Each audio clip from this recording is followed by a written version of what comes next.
Хәерле тыныш кич. Мин Камалова Зөһрә. Мин 2нче татар гимназиясенең 8нче Б сыйныфында укыйм. Һәм сезгә үземнең бүгенге көнемне күрсәтәм. Дейл Карнеги әйткәнчә, иң яхшы көн ул бүген.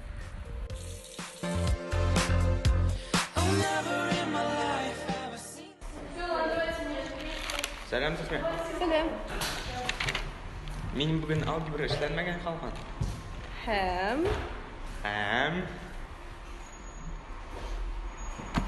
Мә. Рәхмәт. Зурыс.